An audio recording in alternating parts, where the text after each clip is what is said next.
বোমার আঘাতে মানুষের খণ্ড বিখণ্ড লাশ আকাশে উঠছে। এমন বিভৎসতা, নির্মমতা, বর্বরতা পৃথিবী হয়তো আগে দেখেনি। আমেরিকার দেয়া মিসাইল ব্যবহার করছে ইসরায়েল। অসহায় বাস্তুচ্যুতদের নির্মূল করতে এই বিধ্বংসী মরণাস্ত্রের ব্যবহার।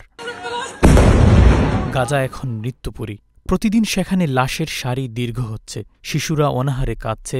হাসপাতালগুলো ধ্বংসস্তূপে পরিণত হয়েছে। শিশুর কান্না, মায়ের আর্তনাদ, ধসে পড়া ভবন আর রক্তাক্ত পথঘাট, এটিই ফিলিস্তিনের দৈনন্দিন বাস্তবতা।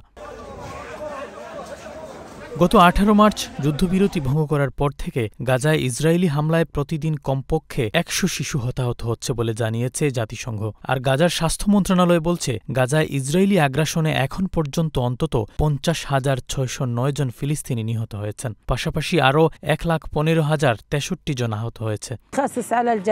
While we stand in line, people are dying. There is no flour. There is no food for the children. পুরো বিশ্ব দেখেও না দেখার ভান করছে। ফিলিস্তিনের জন্য মানবতা নিশ্চুপ।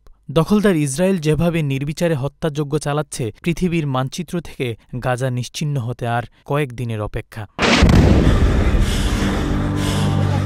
গাজায় যে গণহত্যা চলছে তা একদিন ইতিহাসের ভয়ঙ্কর অধ্যায় হয়ে থাকবে। পৃথিবীর ৮০০ কোটি মানুষ, ২০০ কোটি মুসলমান, জাতিসংঘ ও ওআইসি কিংবা আরব বিশ্ব সবাই যেন নীরব দর্শক।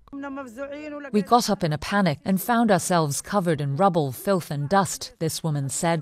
The young men came and pulled out children from under the rubble. Little children, what was their fault? She added. মেরুদণ্ডহীন বিশ্ব বিবেক যদি এখনও জাগ্রত না হয়, তাহলে হয়তো একদিন এই নিষ্ক্রিয়তার মূল্য পুরো মানবজাতিকেই দিতে হবে। গাজায় যা ঘটছে তা কেবল একটি অঞ্চল বা জাতির বিষয় নয়, এটি একটি মানবিক সংকট। তারা মুসলিম, তারা মানুষ, তারা ফিলিস্তিনি, তবে তাদের জীবনের কোনো মূল্য নেই। Shariful Islam Chowdhury, channels news, London.